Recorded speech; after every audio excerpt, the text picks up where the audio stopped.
the hell is that? I feel like a hard-hitting reporter now.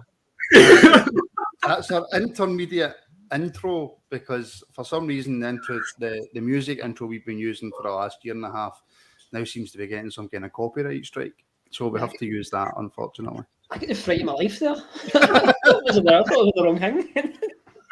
My apologies if it was a slightly loud. I did try and edit it a wee bit so it wouldn't be as loud. But sorry, Scott, I thought you were going to jump in there.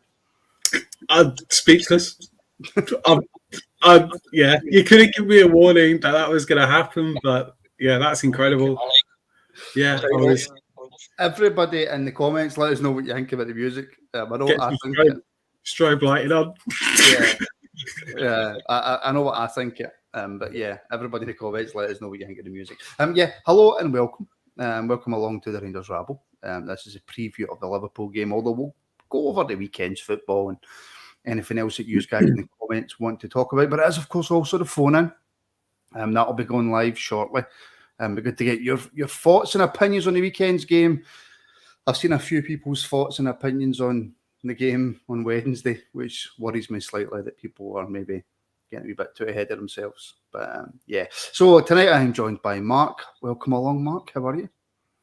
Good, mate. All the better for seeing you guys. Yes. Lee as well. Lee, how are you? We're better than 5 minutes, mate, when the heating kicks in. Still freezing. And after his hiatus, his break, his holiday, Scotty too hotty. Scotty, how are you?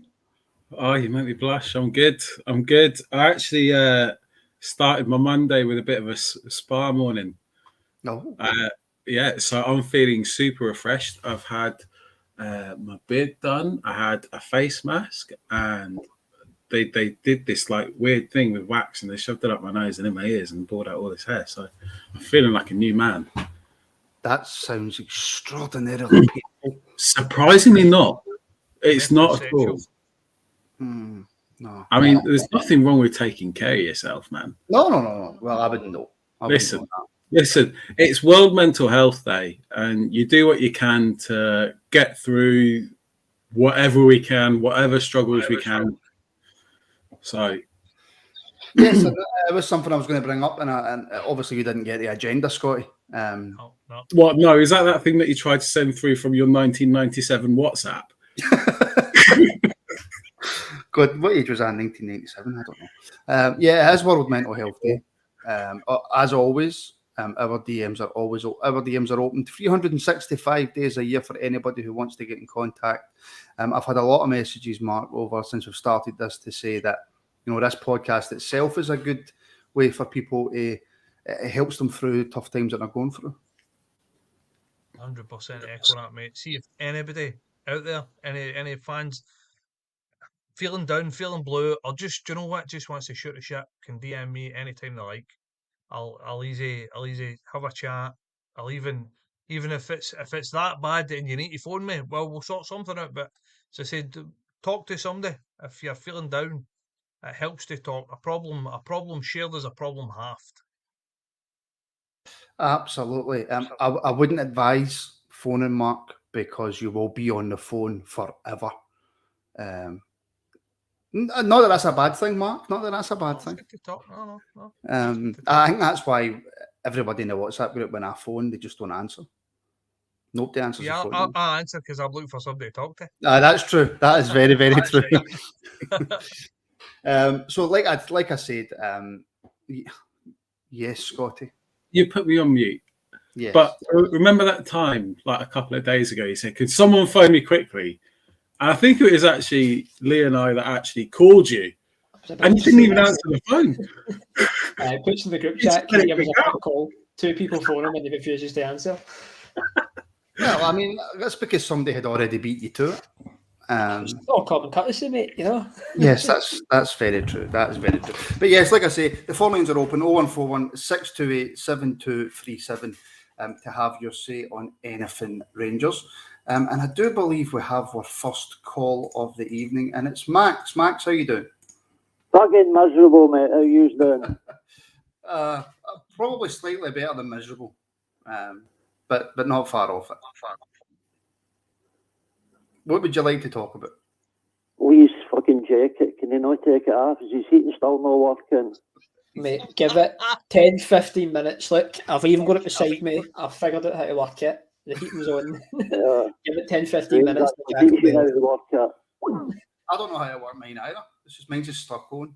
So Mine's not coming on. It's too expensive. it is And you're too busy getting face masks, it didn't work, man. So what's on your mind, Max? What's the score with Morelos or Cholak for Wednesday? Right. I'll come to you, Scotty, because you haven't been on for a while. For me, the answer is clear. If he's only going to play one of them, for me, it has to be Cholak. You pretty much took the words right out of my mouth. I'd actually like to see two, because I think with the absence of Lawrence, we are actually missing something, a bit of dig in the pitch, and I think Morelos gives us that. And if the alternative is Tillman, for example, or Matondo, I think they're too lightweight. They don't influence the game. They don't get in the game. I think even playing Morelos out of position will probably get more in terms of getting about the pitch, a bit of aggression, which is what we need, particularly if the first game was anything to go by when we didn't even get close to them. And I think that's actually what we need. We need, let's get a bit of influence, let's get a bit of dig, and then give ourselves a chance to get in the game to see how it pans out. And if it doesn't work while we've got the ball, then at least we're giving them a game. I think because we can't go into Wednesday being as passive as we were in the first game. And I know it's slightly different because we are at Ibrox and we are pretty Jekyll and Hyde, home away from home. But long story short, as you said, Martin, I think when you've got a guy banging in the goals like Cholak, it'd be absolutely madness to take him out of the team. His finishing reminds me a lot of Jelavic. Very, very one touch, very instinctive. He's always in the right place. And if we do get that chance, we need him on the pitch to take it, because sometimes I know Morelos does step up on the European stage, but it does sometimes take him a couple of chances to get that goal. It does. But Max, I suppose it all depends on how Gio's going to set up. Do you expect him, Max, to set up differently on Wednesday than to what he did at Anfield? Well, I hope he's actually going to have a go at them, because he just sat back and let them play through. There was that boy, the young boy from Germany, what's his name? Tillman. He was just like bouncing off everybody. It's not as if he was actually any good. He was bouncing off of what's his face that him used to play with Celtic. Van Dijk. Aye, Van Dijk. Aye, he was bouncing off him left, right, and centre. Same with Morelos. So they weren't getting by these guys. They were just, there was nothing from them at all. But Cholak gives you that. Put him in a situation in that box, and he's going to take a shot. Morelos, fucking don't know what's going on with him. So Max, you're on the Cholak train then, 100%. Oh, definitely. Oh, that's why he's banged in like 10 goals in 9 games in the league, plus he scored an off 3 in Europe. So, what's Morelos done? He scored 1 goal. Mm-hmm. What would you think, Max, if he threw a curveball and played them both? Would you be happy with that? I don't know if they're going to be playing both, because Morelos he's too independent. He likes doing his own thing. So I don't know if he's got the composure to play with Cholak. I'd rather play Sakala. Yeah, well, that is the big thing. That is a big thing. Max, thank you very much for the call. Appreciate it. And I would just like to say, I suffer from PST and epilepsy, and it's great to talk to you guys and that and help fucking have a laugh and shit like that. So it's much appreciated for you boys. So thank you for everything, mate. Much appreciated. Thanks very much, Max. That's great to hear. Thank you. Anytime, buddy. Cheers. Cheers, mate. Take it easy. There is so much to take out of and by the way, big thanks to Max and we things like that, you know, just helping just even one person. And by doing this, it makes such a big difference. I'm going to bring in Ian Ian, how are you? Well, I'm pretty much great after the weekend. Both teams of mine won, so it's always nice coming out a weekend like this. We'll just talk about one in a minute. Thank you very much. Yeah, don't worry. I'll keep it to the blue side. All right, I'll just go on a bit of a one here because I normally let you guys get in, but I'll say this right now. Okay, so I did the deed of unfortunate deeds and watched their game for a bit on Saturday before we played. Thought, all right, unfortunately, I'm going to have to do this. I have to see what they're about at the minute. And you know what I thought to myself? Jim Watt, the great boxing commentator, used to have a line where he would see a guy fading in a fight before they were fading, and I would watch him and think, what are you talking about, Jim? You're talking shit. Within 3 rounds, the guy was hanging on for dear life, and I'm like, oh, Jim Watt was right. I'm calling this now. They're hanging on for dear life. They struggled against Motherwell, and they're struggling against St. Johnston. They're starting to fade. I'm seeing it now. I'm going to call it now that January the 2nd, we will be 2 points clear of them because I say that because I've looked at their fixtures. Okay, let's be honest. They're playing Hibs this weekend. Hibs will do the classic Hibs thing, roll over and let Celtic tickle their tummies. But then they go to... Oh, no, we didn't lose Ian. No, Get him back. Ian's my favorite. Oh, wait a minute. Did we have Ian back? Ian, are you back? Yeah. Sorry, I'll keep going. I go to the Tony Macaroni, after that. Now, I thought to myself, are they going to get 9 points out of all those games? Absolutely not with the way they are. McGregor's injured. Jota's got an injury. I'm telling you now, they're starting to crack. I think we're getting into our ascendancy because we've just won 2 matches 4-0 in a row. Cholak is looking... He's reminding me a lot of Kenny Miller at the minute, just saying that, when he was in his prime. I mean, good grief, he's coming in and just been a breath of fresh air. So what's $2 million we paid for? Bargain of the season. And I'm starting to get a little, I know because on Friday we were a bit more downer, but I'm thinking, I don't know, I'm just getting this feeling of positive. I'm just getting that feeling now because it's like you're struggling, you have to get a last minute goal against St. Johnston, and then that idiot Giakoumakis whipping his shirt off. Mate, you're not Cristiano Ronaldo. We're playing for Real Madrid winning the Champions League. Do that when you're playing for Real Madrid. You're playing for Celtic. Good grief. Them lot must be not used to seeing guys whip their shirts off. Get a grip, man. I love Ian. I honestly love Ian. Mark, just on that, right? Regardless of what they're doing, and I think it is, especially for us, we have to keep an eye on it because of what we do for the podcast, etc.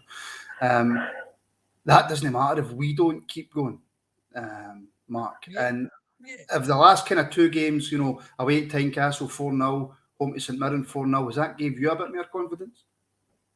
Yeah, a wee bit. Yeah, I mean, I said in the last podcast I was on that we needed a performance, and I think to a certain extent we got it.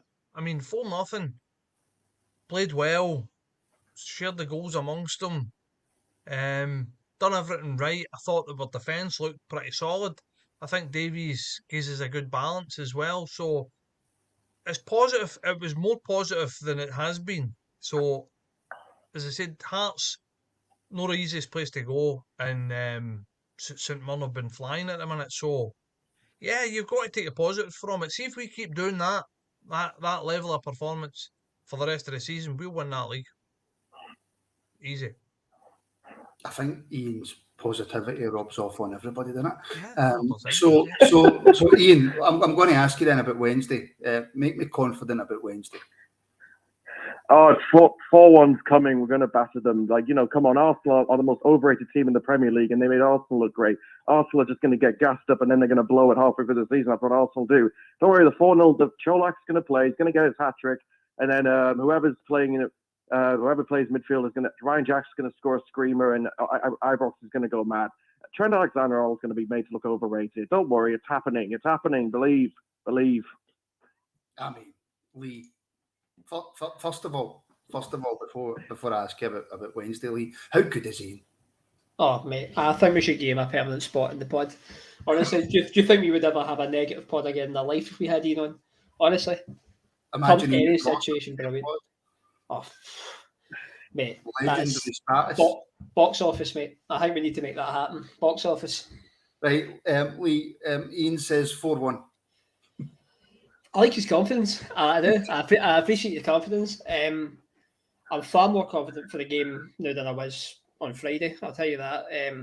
Watching the game yesterday, makes it more frustrating last week. They are a team that's there to be had. Defensively, they're all over the place.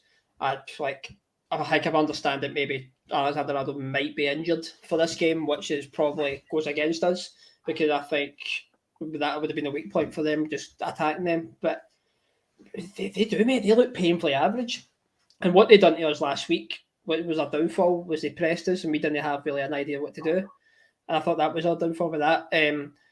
At home we're a different beast. Doesn't matter what the opposition is, mate. We're a different beast. We were still in the game right up until the red card against Napoli, Napoli looked absolutely phenomenal this tournament. I mean, beating Ajax 6-1 away from home is no easy feat.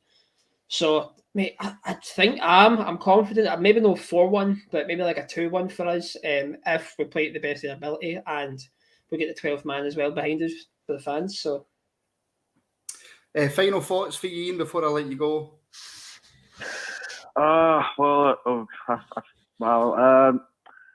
Final thoughts. Let's just keep winning our matches 4-0, and they will drop their points and fall down, and Ange will combust like the fraud he is. Thank you, Ian. I appreciate it. Thanks. Good, guys. All the best. Scotty, I could see your face throughout all of that. Somebody put in the comments, Scotty's cynical face. I saw that as well. It made me laugh. Please talk to me, Scotty. I love the ambition. And do you know what? I usually go on this monologue towards the end of the show before a big European where I come on the pod and I start quite negative. And then I just get positive, and then the excitement builds. But I think Ian's just so done it. He's done it. Like, I don't want to say anything like negative on the back of that, so I'm just going to agree with him. Like, I'm bursting with the old cliches, but you know, I was actually out on a walk the other day, and obviously my mind was going, and it was after the St Mirren game, and I actually thought, like, I just see us winning this league. I just feel it. I don't think we're going to see scintillating football from us this season, but I think we're going to grind out an awful lot of results. And then if you look at what's happening to our squad, we're getting the players back from injury. The players will come back after the World Cup as well. We've got a number of games before. Our squad's looking strong.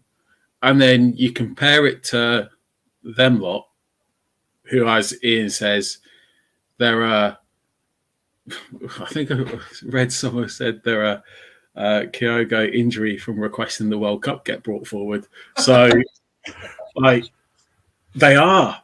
And I was watching them. They looked absolutely terrible. They look really bad. They're so lucky. And when things like this, and I remember when we won 55, it was very much like that. Until we played them at Parkhead, they seemed like they're absolutely flying, but they were playing crap. And it's that again. Mm-hmm. Apart from, obviously, we've started a little bit slower. We don't have the same, but we're starting to find our gear. It takes us a while, but then we get the momentum of winning games, and we've just got to kind of like believe in the players, believe in the squad, and believe in their hunger to get these games. And then we look at Wednesday, and we know what they're capable of. We know. I mean, we've seen it time and time again, like in big European nights. Yeah, okay, you can look at Napoli. I think Napoli's probably the exception to the entire rule of our European performances over the last couple of years. But even so, that was hugely encouraging in terms of determination, effort, organisation, and will. And we take that into Wednesday, we can 100% get a result. 100%. Can I just say a big thank you to Stephen McDevitt, I hope I pronounced that properly, for his super sticker 179. Thank you very, very much for the support. And I would also now like to bring in a very, very patient Curry muncher. Curry, how are you? All right, mate, I'm fine. Just listen to Max Bygraves here. There's wee story time. Can I just say, Curry, what a difference a week makes in football? I know half, mate. Huh? Makes a big change as well. How's Lee doing? Has the Penguins moved out? Aye. Mate, I'm actually starting to get quite warm here. Jacket's coming off in the next couple of minutes. Look, it's positive for him, mate. The heating zone, the fan base is happy. What a wicked difference a week makes, mate. Unreal. Everyone's so positive here. It's making me feel brilliant. Well, I'm not happy with all this positivity, so I'm on here. I'm going to do my Reverend I Am Jolly and bring it down a couple of tones. Go for it. No, really. Performance, obviously, 100 times better the weekend. I thought the majority of the team did well. Still a bit worried about certain players getting picked. Arfield, that's three bad games in a row he's had now. Matondo, I've still got my fingers crossed for that boy. I still think he's got it there, but he's just no got it the now. I'm not too sure. Do you bring him in for Kent? Kent came on for 20 minutes and he was still absolutely rotten. So does Kent deserve another chance? Might say, how many chances does Kent need to have before he can actually show that he's got or he's worth the money that we paid for him? Mm-hmm. He done it in the past. 55, he was amazing. We need him. We need that player back again, because I don't know what you guys think. I don't know if it was Mark that said it or it was Ross that said it. I think he's already got a place somewhere else. I think he already knows where he's gone, and I think he'll be away in January. But as I said, overall, team were brilliant. Kolak is just, what a man. That second goal was perfection. I'm glad my man, you know how, but I think he old-fashioned, my fanboy him. I'm glad he had a brilliant game.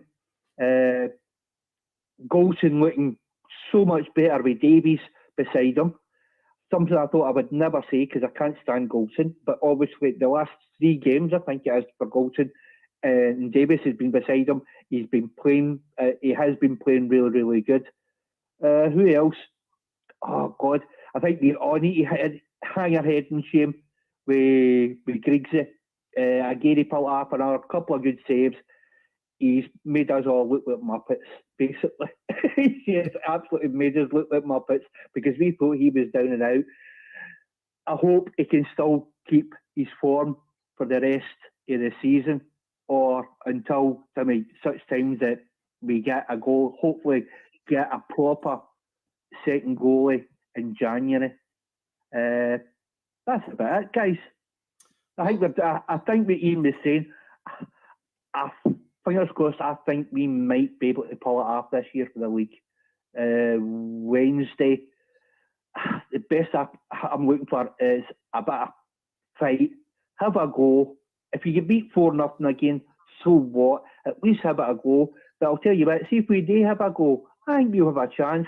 But I think if that Trent suit, I think that Gomez will definitely be playing, and that Gomez is an absolute bomb skier. He is really bad, and if we keep on hitting him, you can guarantee that we're going to score against him. So, optimism, get a draw, and that'll do me. Then get Ajax. Ajax, the last time we played them, we were garbage. We let them play all of the tappies. We play our own game. We'll take points off of Ajax. Well, my opinion, anyway. Well, thanks for watching, everybody, because Curry's just about covered everything we were going to talk about. So, thanks, Curry. Thank you, and good night. sorry, Martin. No, not at all. Mark, it was you that was talking about Kent. Yes. But I'm going to put something to you. I think Matondo needs time. I think he needs games. I think he needs a run of games, especially if he's going to play him on the left. But can I contradict myself at the same time and say that if Joe Gomez is playing at right back, although he hasn't played great, should we be playing Ryan Kent instead of Matondo just because we know what he can do? It's a tricky one because for me, we've always known what Kent can do, but he's just not doing it. Simple as that. For me, there was a few of them. I spoke before the away leg, and I said, look, we've nothing to lose here. It's a free hit. Go and take it to them, and we've done the exact opposite. We kind of tried to sit in, and everybody looked nervy, and it was a wee bit of hot toddy at some points, and with a lot of slack passes. And for me, I'll reiterate exactly what I said. I mean, talking about Kent for me, I think Kent's been rested, and hopefully he's had a proper talking to and said, look, Kent, we need more for you. If we don't get more for you, you're going to be sitting an awful lot more time on the bench. I do think that Kent's playing as if he's just coasting. He's going through the motions, and as I said before, I think he knows where he's going. I think it's already been pretty much done and dusted, and I think he's away. Maybe no January. I think end of the season is a free. They maybe come in with a wee cheeky, we'll give you 2 million for him, and I think we're going to need to take it because he's not performing the way we would go. Do you know what? Rather than take that money, he's playing that well that we'll keep him at the end of the season because he'll win us the league. He's not playing like that, so it's no it's not going to be worthwhile. But for me, I think that we need to same again. Free hit. Nobody's expecting us to win. Go and take it to them. Don't be playing this defensive five at the back piss. It's fucking. Let's go at them and have a go. See with the crowd. We've seen it before with the crowd behind them, and we go and have a go and a wee bit surer in our passing and people demanding the ball. Then I think we can get something. I don't think we're going to win 3 or 4-1, but I think that it's there for the taking. As I said, this Liverpool team are no firing on all cylinders. They're Alexander Trent's out, and I think that the boy Diaz is out as well, possibly. So he was seen. I think he was seen leaving the game at the weekend there in a boot or a knee brace or something like that. So in a boot of a car. a boot. One of these boots, one of Aye, these he's out till after the World protective Cup. boots. He's So- out till after the World Cup. Aye. Is he? Is that right? Yeah. So I never heard that, but I just heard. So as I said, that's another positive for us. So we need to go. We need to go and give him a go. I said it before. We need to see the whole world's watching these boys. It's their turn to show what they can do in this stage. So if you can't do it in this stage, then don't even think about going into Premiership. Simple as that. Can I just interject and just like it's all good and well. I think really focus on what we can do because if you start looking at Liverpool and going, well, they haven't got Diaz, they're weak, and well, they just bring in Firmino and he scored an absolute cracker of a goal on Sunday, or was it Sunday? And then Corey mentioning Joe Gomez, like these are guys that won the European Cup and won the Premier League. It's like you can't. Yeah, okay, they don't perform every single week and at the top level, but these guys are really, really capable. But I think what we should focus on is like what we can do, and having seen like Sakala actually play to his strengths. Because it seems, when you watch Fashion Sakala and he's like running down the left and then he just like runs the ball out of play, runs out of space or something. The guy, when he's playing on the right and he cuts inside, he's got this whole pitch in front of him and he's got this array of options. And all of a sudden, he's got this unpredictable nature actually works for Sakala. And he plays these passes and these intricacies. He goes into Cholak, or you might have Tav, or so the opens his options, and that's where he needs to play because he's dangerous. And then who knows what will happen? The more I think about it, the more I'm excited, but who knows what Gio is going to do. Is Sakala Curry a definite starter on Wednesday for you? Well, I think I said it in the chat. If anybody doesn't pick Cholak, for the spot, that they need to get their medications checked. I don't think there's anybody. Well, I've certainly not seen anybody that would pick Alfie. I mean, see, I love Alfie. I'll always love him for what he's done for the club. But right now, you cannot drop a guy that is banging in goals left, right, and centre, the way Cholak is. It's football suicide, really. Sorry for me, but that's a terrible analogy. Sorry for that. But it's football and stupidity. If Gio does do that, but that'd be crazy for me. That'd be a crazy decision. Well, I asked you about Sakala. No, I didn't ask Oh, you right, about sorry, mate. Sorry. Well, I would pick Sakala every time because I've always said that there's a player there that he would do things for us. He did last season. He did less than half the time spent in the park than Ryan Kent did, and he scored more goals than him. He done more. There's one thing you always get after Sakala. Everybody said, he's a smiler, he's a lovely guy. That's brilliant. He bought into Rangers as well, which is good. But he'll give you 100 and 110% every single time. And it's something I've noticed. I don't know if maybe it's because I'm so against Kent just now, but he doesn't hide. No. Kent's been doing that a lot now. He's hiding. He'll try a couple of times, and it's like, oh no, I can't be bothered, and he relies on Borna a lot. And I think Sakala doesn't do that. Sakala will go out there and he'll bust his backside no matter what. His first touch is, it was obviously a lot better at the weekend. His first touch is goddamn awful. But if he's putting the ball in the back of the net, you can't ask anything more for the laddie. No, you can't. For me, I would definitely have him on. He'd be the one person that I would definitely want in the team. No, listen, I 100% agree. Curry, thank you.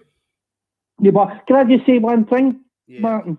If you don't mind, I'm sorry everybody in chat and that for hanging on so much. I know I talk a lot of garbage sometimes, but in a serious note, regarding obviously people's mental health and how people can feel, especially after we had to get through for the last 2 years. I was one of these people. I was in a very, very, very dark place, and I went through it, and it never ever goes away. And I'd like to offer anybody that just wants to speak about anything to contact me anytime they want. If they get in contact with Martin, they'll give you my phone number. I don't mind that giving out. It's 70 people that would want to get in contact, or contact me on Twitter, and it's at Mark M and at Currymuncher67. Anytime you want to have a wee chat about it, doesn't matter what it is, just give me a wee shout. I'm more than happy to talk, and that means any time at all. Right, guys, just take it easy, have a good one. As long, Curry, as you know about football, because you've not got a clue what you're talking about, is that right? Martin, don't even go there. Don't even go there. Right, at least I would answer the phone to my mom. That was shocking, that. I was sleeping. There you go. Anyways, right. That's right, a guys, great just have a good one, right? Talk to you later. Cheers now. All the best, Curry. Cheers. I was sleeping. I can't answer the phone to my mom all the Can time. I just say, all the positive comments. We've got one hell of a community. It's just so refreshing. Awesome. Thanks. It's amazing. It's quite unbelievable sometimes. And can I just say, we are back on we're live on Facebook again. We just recently passed 1,000 followers on Facebook. So thank you to everybody there.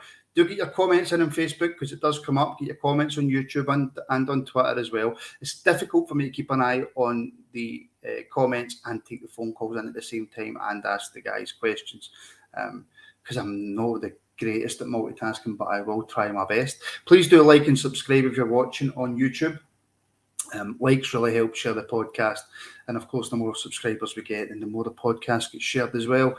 And we do have extra members shows as well, 2 to 4 shows a week of extra members content. If that's something that you want to do as well, then you can. If you're watching on desktop, click the join button below. If you're on a phone or iPad or tablet, then the link for that is in the description. And I'm going to bring in another caller, John, I believe. John? Hi there. How are you doing? All right, yeah. I was wanting to put in a point about recruitment. But I think what they should do is sort of look at the source rather than the player kind of thing. Like if they say, right, say we want a striker, why don't we look at Japan? Because you can see what they've done. They've got some energetic guys up front, a bit of dynamic players. And that's exactly what you could be doing with a bit of freshness. So if we looked at a certain country and said, well, sort of narrow it down to a few players and get somebody, maybe that's better than actually just sort of targeting a player. Do you know what I mean? You would like to think, Lee, that the club would be doing that anyway, would you not? I think to a certain extent, mate, that we probably already are. I think, like, for me, when I look at players like where we got Morelos and where we got Colak, fair enough, with Colak we played against them. But these are boys from Scandinavia, which is a market that I think a few of us have spoken about before that one would like to tap into. I don't think you get to a club like us where you don't have scouts looking at all these different places. It's just the success rate of it, mate, and I feel the negatives of it have outweighed the positives recently. We could have people all over the world, but we focus on what Ross Wilson does in Belgium. Like, he likes to go to Belgium a lot, and that will overshadow if we have like scouts elsewhere, because it seems like he likes to just pick the players that he knows. And I think that's the way where the one negative comes from. And I'm trying not to be negative in this pod because we're all having a good time tonight. But that is the one negative you would say where you think it does rely too much on Ross Wilson and what he thinks. Because I don't doubt that we've got scouts out there that are suggesting players. If you take into account, if we bid for like Veerman and it didn't happen, if we bid for Skov Olsen and it didn't happen, we're looking at these players that's just no coming off, or just maybe no part me an extra $500,000, or we don't think it's worth it.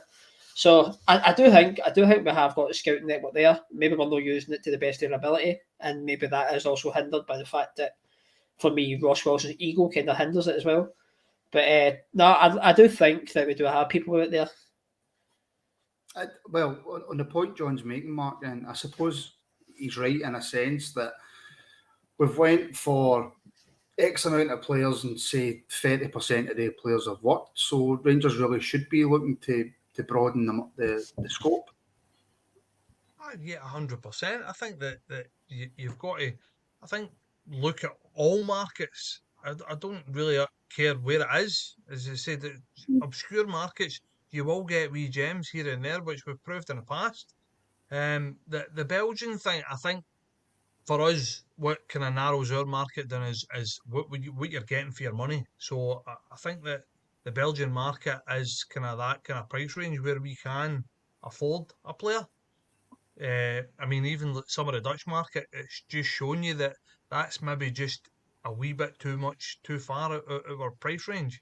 So it's like you're not going to go and shop Marks and Spencers if you can only afford Aldi. You know what I mean? So you need to kind of try and buy in the markets where you know that you can get a player, rather than going to, as I said, Veerman's a great example, great player, and you would have thought to yourself, maybe we could have pushed the boat out from, but it's proven that's maybe just a wee bit too rich for us. That kind of player in that kind of market.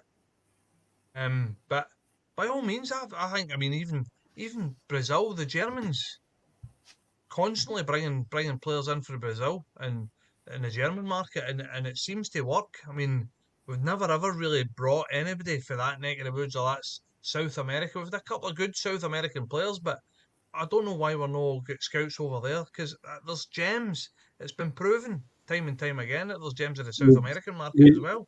We do. With respect to the South American market, the guys that we'd be targeting are probably the non-internationals, which makes work permit issues impossible. I think a good example of a model is looking at a team like Brighton, who have brought quite a few South Americans. You look at McAllister in the middle of the park, but he was already capped by Argentina when they got him. So we're not in that market as much as we would, and they're fucking shitloads of talented players. You're absolutely spot on. I just don't think we can physically get them over.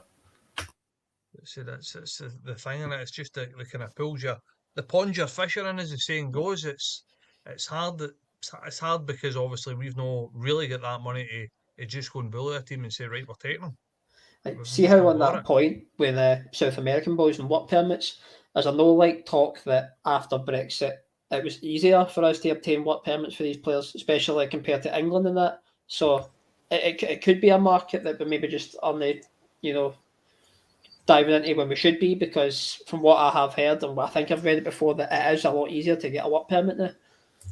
It's still not for us because we obviously it's the Home Office that deals with it, and it's not done by jurisdiction of administration. But it will be eventually. But these things take years to iron out and organise, and you'll have like unilateral agreements and all that crap best out of it. Can I just say, John, thanks very much for that question, because I didn't understand a word that you guys were saying for the last 4 minutes. But let me ask you then.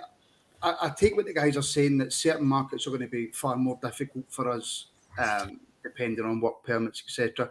Have they not just got a little bit lucky with the players that they've got because their managers came from that league? Oh, it could be. See, I was wondering possibly if you look at the attributes a certain nationality can give you, and then you can say maybe if you plonk that into the midfield, and then sort of say for Croatia, even just something's a little bit of a twist in the way we sign players. We've never had a Croatian midfielder. Maybe that, speak things like that sometimes. And just, maybe they're more right for that, a certain area of the pitch. So supposing you get a Japanese guy and put him up front, because he can be very dynamic. I don't know if we look at enough about, I know it's a wee bit restricted, but in some ways I think it's not. Because you're actually, they're supposed to be go for a guy for Denmark, and then we don't get him. So, we'll go and get this guy to Belgium.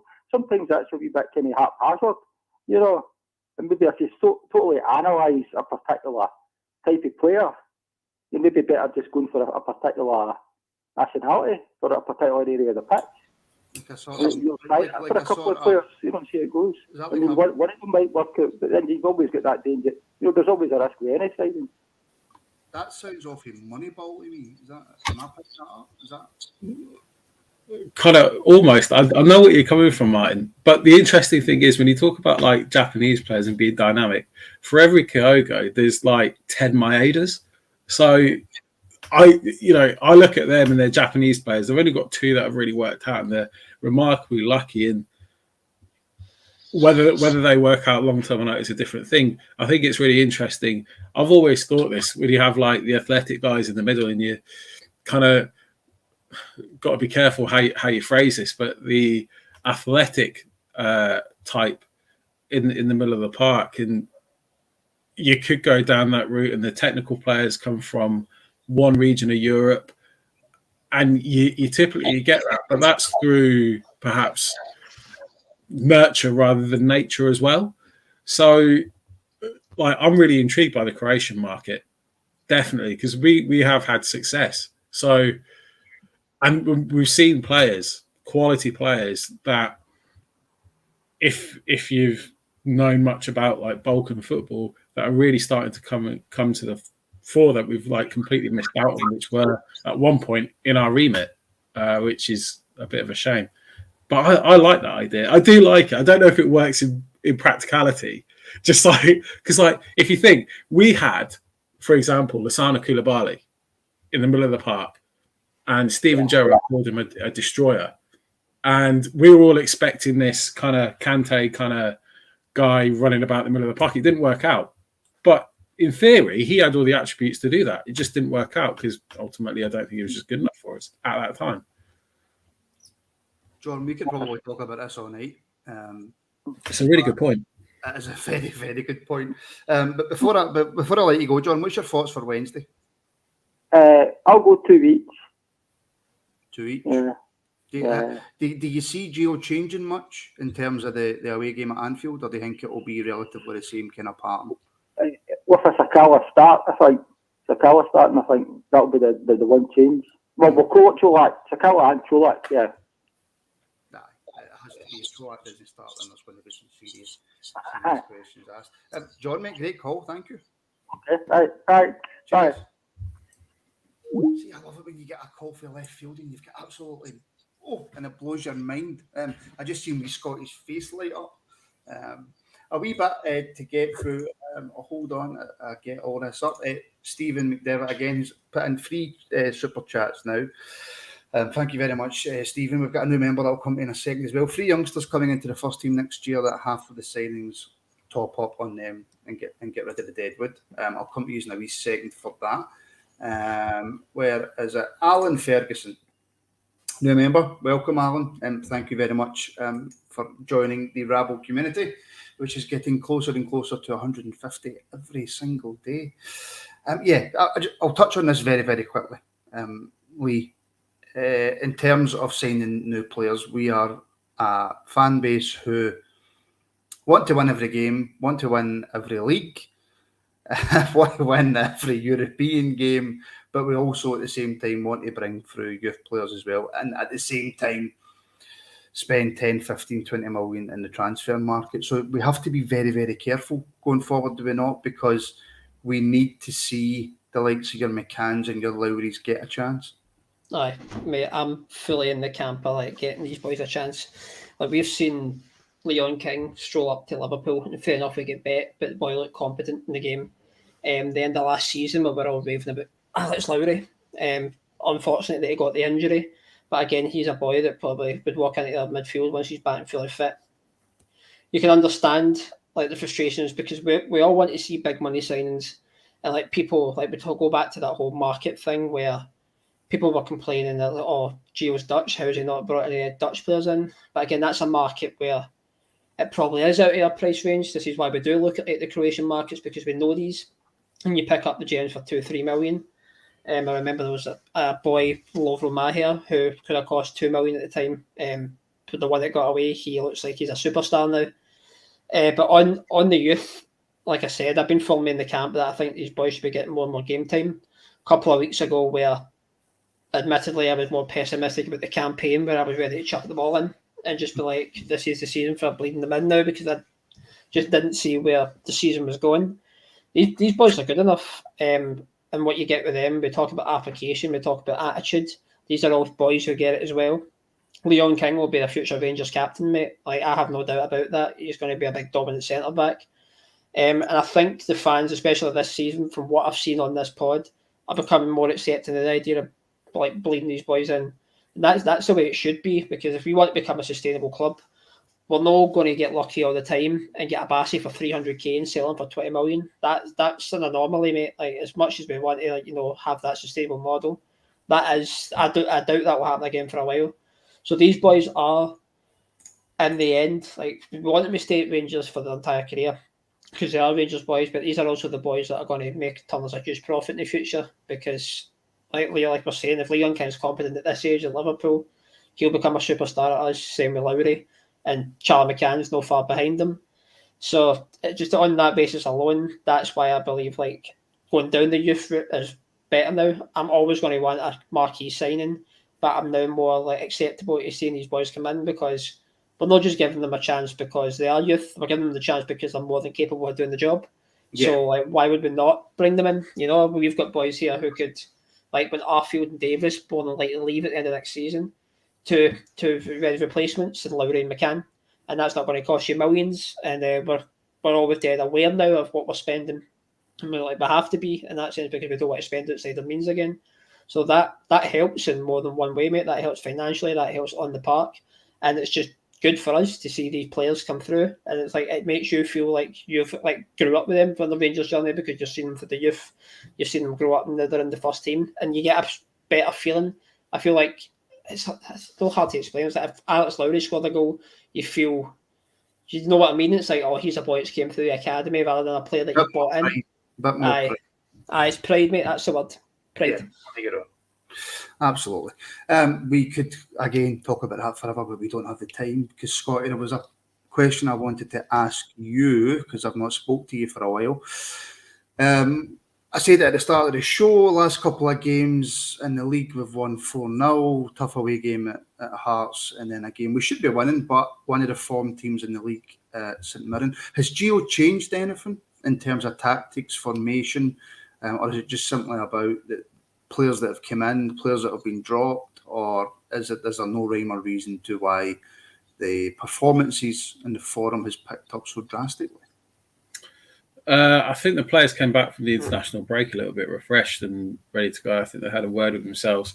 To be honest, I'm not still that excited by Gio or his tactics, but I think we've got some really quality players.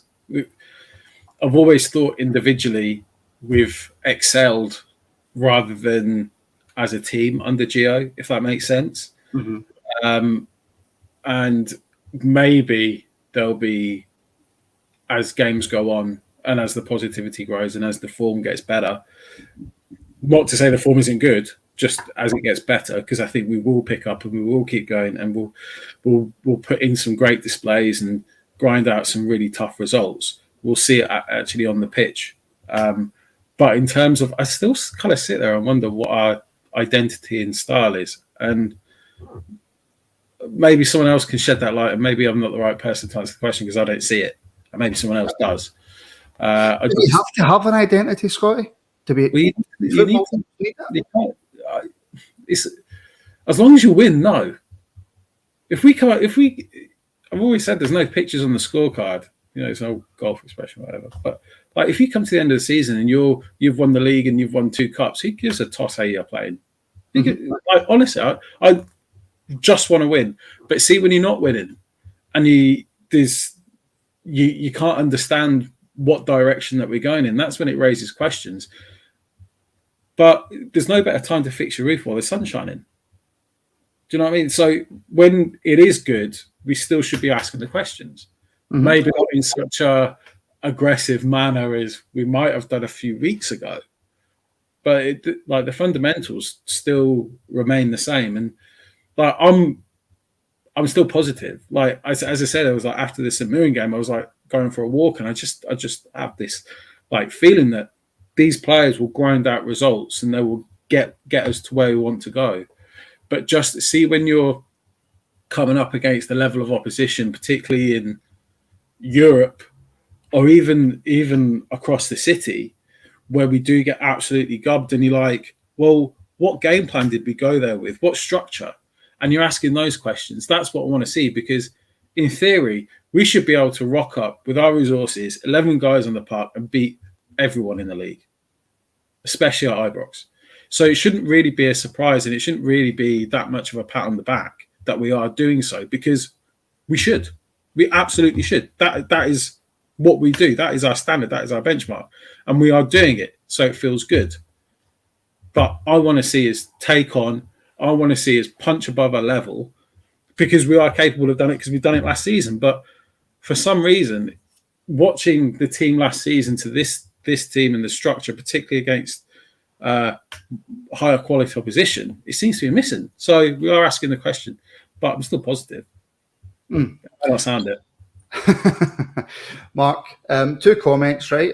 Michael Crooks: fans are fixated with identity and style and formations, which I blame Champ Manager for, or for the younger people watching Football Manager.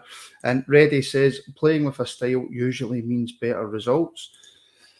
So does it matter? Does the style of the team matter? I know I asked Scotty, but I'll ask you as well. For me, yeah, it really does. I think that if you play with an identity, it means that the players know exactly what role they play within that team.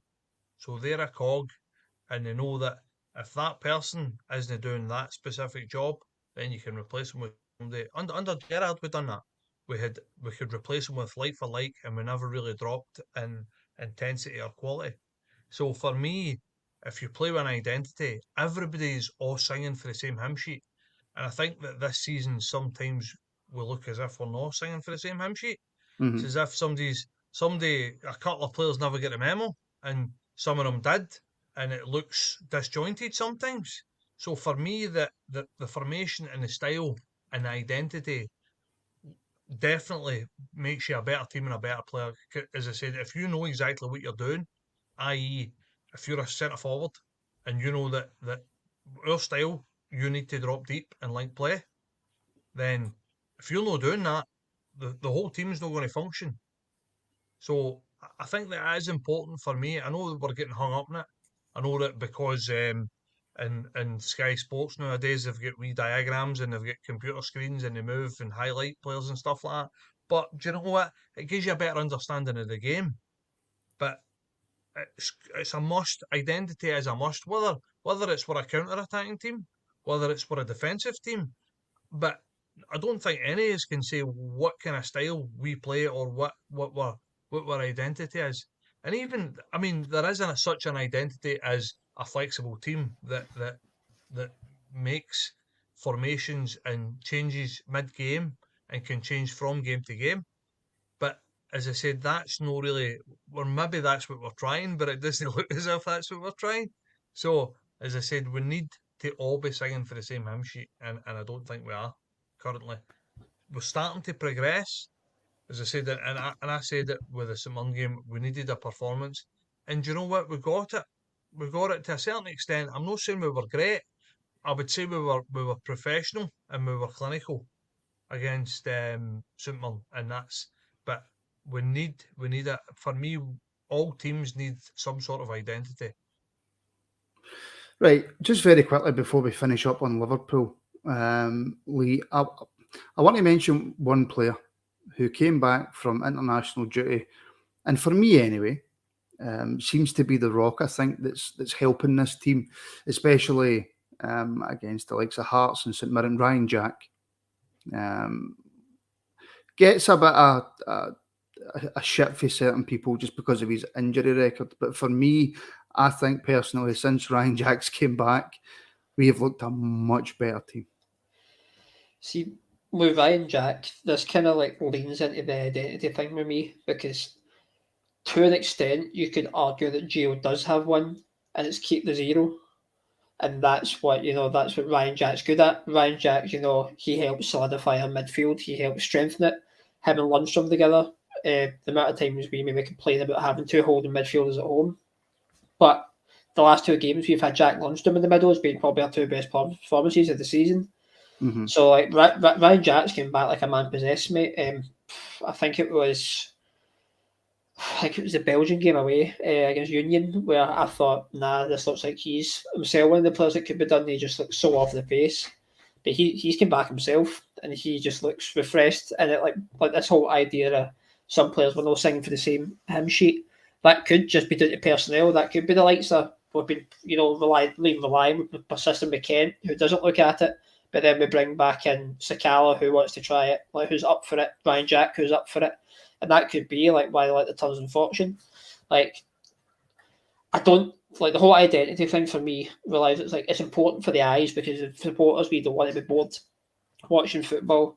But this whole keeping the zero thing, like you need to think Simeone won 2 titles with Atletico Madrid playing keep the zero pretty much against star-studded, exactly, against star-studded Real Madrid and freaking Barcelona teams. So if it's done well, it can work. I think Jack and Lundstrom in that midfield too massively helps with Gio's style with what he wants to do, because like he has admitted himself, it is keeping the zero.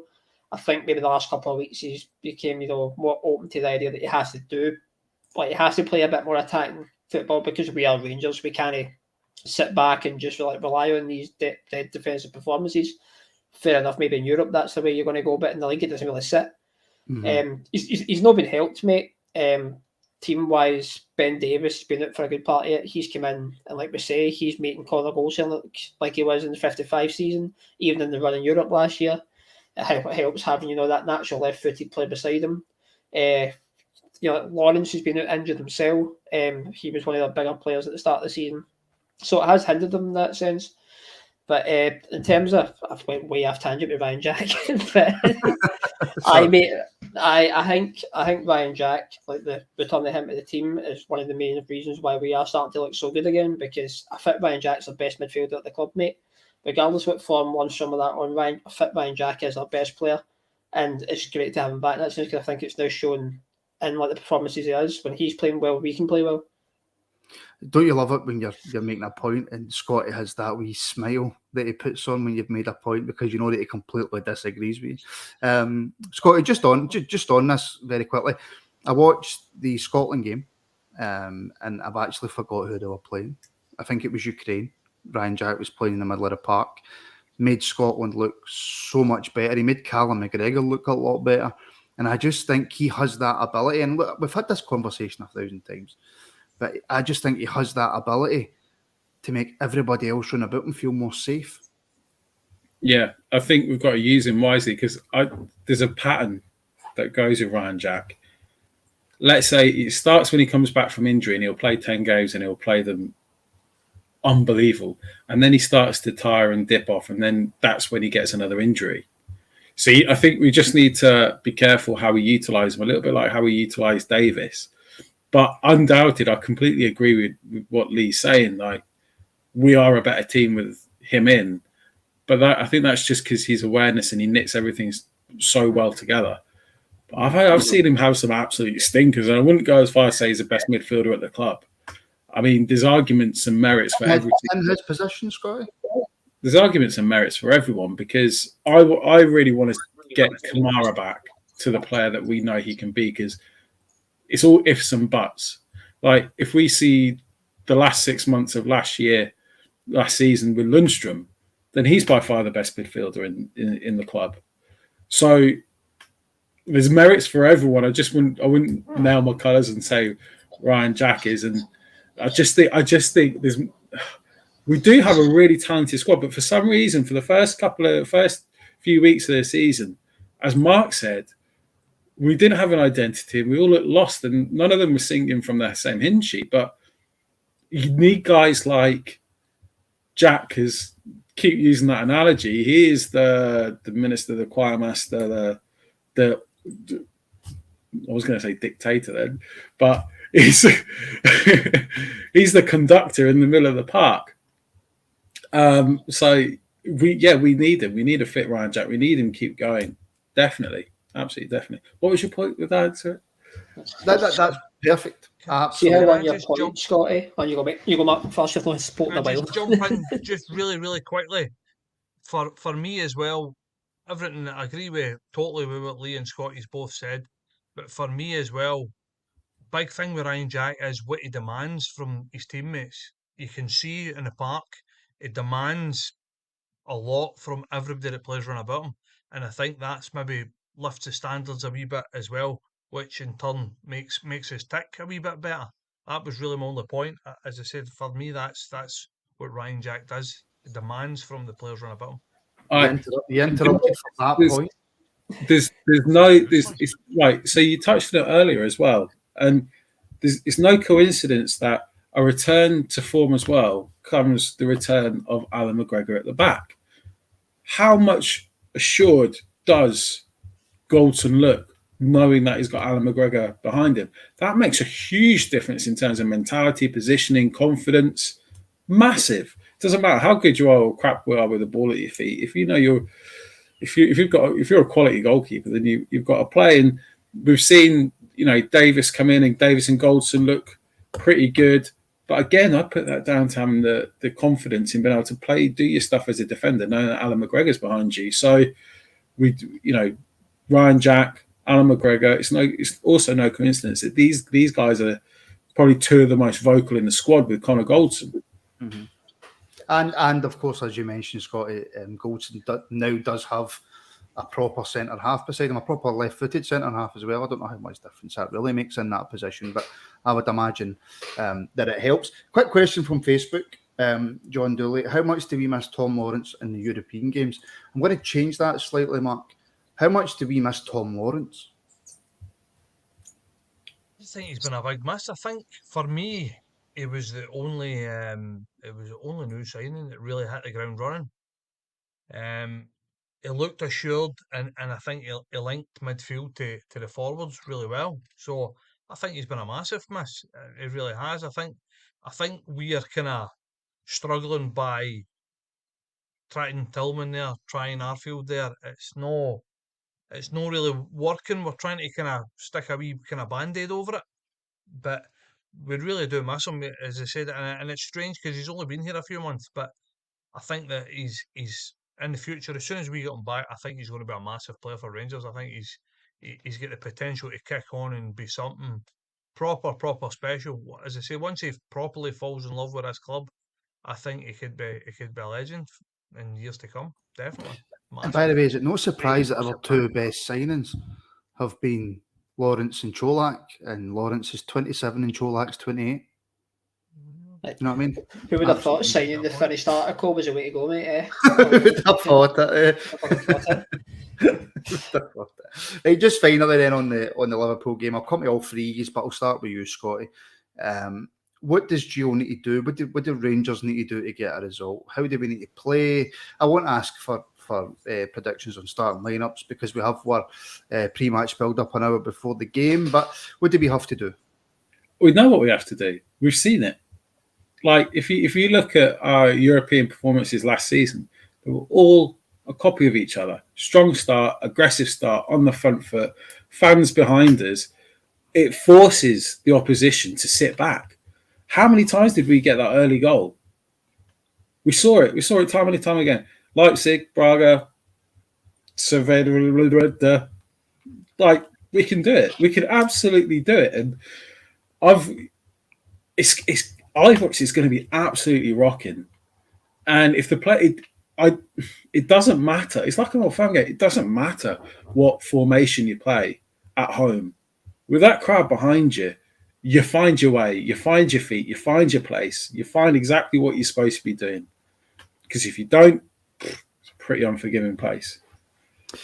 I wasn't all that impressed with the Anfield atmosphere, by the way. I don't know if maybe, their fans just took it for granted that it was a Scottish team coming. No.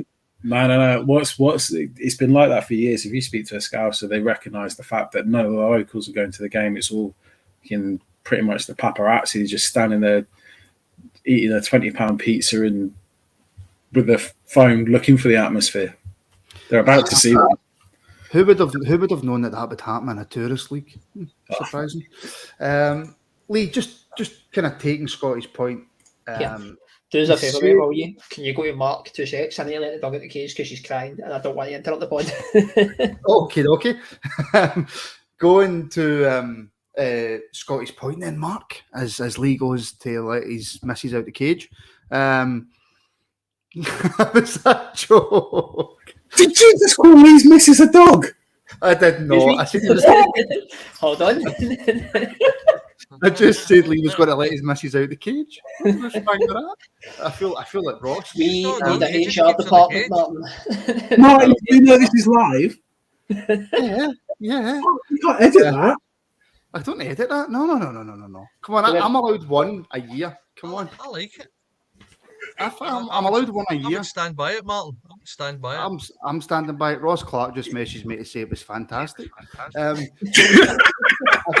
can take it to you then, if I can remember what I was going to say. Yeah, this pressing game that Scott is talking about. We've done it against Leipzig. He's mentioned already teams. Can we be? Are we maybe being brought in a kind of false sense of security about this Liverpool team? Is Lee just ignoring me now? I'm sorry, mate. I thought you were talking to Mark. No. Sorry, can you repeat the question? Are we been brought in a kind of false sense of security about this Liverpool team? I know they haven't played well, but they still are one of the top teams in Europe. And Scott is talking about this pressing game. If we come out and we press them, are they not smart enough just to beat that press? Mate, they definitely are. I think we're kind of riding on the back of we've had 2 good weeks in the league. But there's nothing wrong with that, mate, because at the same time, they're still not that good a team, mate. From what I've seen of them this season, do you really think that? Mate, well, they're not as good as what they used to be. So, I mean, that's a very high bar, understandably, but they've got a lot of weaknesses, mate. They've got a lot of weaknesses, and at home, we have shown that we can take it to any team. So, like, why shouldn't we be confident? Might get, 10:30 Wednesday night and we've been battered 4-0, and fair enough if we do, but like, there's no reason why we can't be confident about this. I love it when dogs interrupt the rabble because that has been a theme from the start. And can I just say to everybody in the comments, Lee's message is gorgeous. I've seen her, so it was a joke. Everybody, calm down. Everybody's going Team Lee, Team Martin. Calm down. Absolutely calm down. Mark, I know your thoughts on it. Your thoughts are just pretty much the same as Scotty's. Just go for the throat. I mean, we have nothing to lose. Absolutely nothing to lose. And it's the hardest thing in the world to do is press as a team. See, this pressing game. If you can master that, you're in with a shout against any team. Because it's hard to beat. But don't get me wrong, Liverpool have got the players to do it. You don't get into 3 European Cup finals in the last 5 years if you're not cream of the top team. So, excuse me. So it's nothing with nothing to lose. So it's a free hit as far as I'm concerned. Let's get into them. Is there anybody, Scotty? Is there anybody who 100% starts for you? Anna McGregor. No, you talk about the press. I'm not talking about our press. When I say we get at them aggressively, I think with the occasion and what happens, Liverpool will find themselves going back the way, like every other team does. Now, I'm not saying that they don't have the ability to counter-attack or they don't have the ability to play out of trouble, because they absolutely do. But in these games, we seem to find that extra yard. We seem to be able to intercept the ball and then recycle it so much better at home than we do away. And I think organically, there will be periods, particularly at the start of the game, where we'll end up pinning them back. That's all. I'm not saying we'll go after them and we'll press. It's just the aggression, because make no mistake, they've got the quality to hurt us and pick us off. They've got bloody Mo Salah. So I don't even need to say anymore. Yeah, they've got a ridiculously good team. Just on individuals then, Lee, for you, we've seen the likes of Sakala come on. Did he come on or did he start? I can't even remember now. That's how bad my memory is. Starting, mate. He started, of course he did. I knew that. I was just testing. Players like Sakala, Matondo on the left. Is there anybody for you who is an absolute must on Wednesday? Would you be happy, or would you be happy if it's Matondo or Ken or Alfredo or Cholak? Who's a 100% must? Spoke about them already. Ryan Jack in that midfield, because fair enough, like I say, we can take it to anybody at home. It still is Liverpool. Like Mark's saying, it's still a team that were in a European final last season and they have stuttered so far, but they're still a quality teammate. Ryan Jack needs to be in that team because I think he makes Lundstrom play better. Like your comment earlier about how he made McGregor look better in the Scotland squad, I think that's the kind of player he is, that the player he plays beside him makes them look better. So I think Jack and Lundstrom in the midfield are two sets. Ben Davies as well, just for that kind of natural left footer to partner Goldson. Whether we play three at the back again, wouldn't be against it, because I think Leon King would come in and slot in perfectly again. And then it's not 100%, but I would go with Kent. Been his biggest critic the last couple of weeks, but in one of these games, I'm basing it on of what he can do, because we know that he can produce these moments of magic in Europe, even just the league as well. Whereas Matondo, I don't think shown enough. Maybe he shows a bit more endeavour, but I think just because I know what Kent can do, I'd start him, and Cholak's an obvious one as well. I advocated for Morelos last week based on what he can do in Europe, but I didn't see that for him last week. I thought he didn't bother his arse. So on that basis alone, Cholak into the team for me. Right, final question to you, gentlemen. Simple yes or no, and Mark, it's a yes or no. And it's not can, it's not if, it's will Rangers do it on Wednesday? Will we win? Yes. Oh, no. We can, yes. See, you just can't give that one word answer, can you know? No, we can, yes. No. I'll come back to you in a minute, Mark, and you can give me your explanation. I'll give you the last word, don't you worry. Scotty, will we do it? Yes. Lee? Yes, mate. Yes. Right, Mark, yes. Go give me your explanation. It's not going to be easy. As I said, it's Liverpool we're playing. And I know we've been nice and positive the whole game. And I'm positive because it's a free hit. Anything's possible in football. We've seen it a million times. But I'm going to go yes. We can do it. We can get a result off them. Could you not just have said yes? No, fair, he needs to explain it. That's fair enough. So, as I said, it's not going to be easy. And I like everybody, the comments has all been positive, and the boys have all been positive tonight. So I'm not going to bring anybody's positivity down. I think yes, we can do it. They're a very good side, but with Ibrox crowd behind us. No, the And the question right is, will we tactics. do it? Will we? I mean, the answer is still yes. Can Yeah. I add to that? If we get any type of result against them, whether it be a win or a draw, I think we'll get third in the group because I think then we'll beat Ajax at home. Yeah, if we get beat, we're out. That's it. Is it? Okay, aye. So if we get any form of points here, I think we'll get third. If we No, get a I draw, reckon. if we get a draw, sorry, Scotty, if we get a draw tomorrow, we need to beat Ajax 5-0. Right. If Why? we get a draw tomorrow, would we not be on? If we beat Ajax, would we know they'd be on 4 points and they're on 3? Aye. Are Ajax not on 4? I No. think they're on 3, mate. No. Pending, obviously, Liverpool beat them in match day 5, and we get beat off in Napoli as well. But Can I just say what happened? We'll beat Liverpool. Napoli will beat Ajax. Napoli are then through. We'll beat Napoli and Naples. Well, Napoli and Napoli. Ajax will beat Liverpool. And then we'll beat Ajax and Napoli will beat Liverpool in the final. We'll be in the knockout. Okay. I mean, that's positivity for you. You have to end it there, don't you? There's no other words that are going to top what Scotty's just said. Yeah, come on. We'll be in the knockout stages of the Champions League. There you go. A big, massive thank you to our sponsors, Zenith Coins. Go and check them out, zenithcoins.com.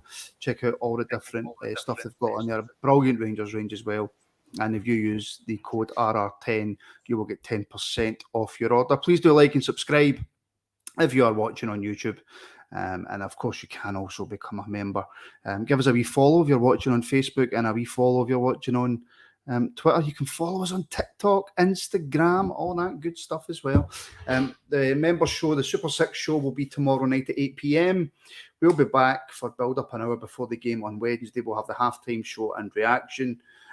Then we've got Rabble Extra on Thursday for the members. We've got the phone-in on Friday. And then we've got all the build-up, all the halftime analysis and reaction from Motherwell on Sunday. So another busy week for the Rabble. Thank you, everybody, for watching. I hope you enjoyed the new outro.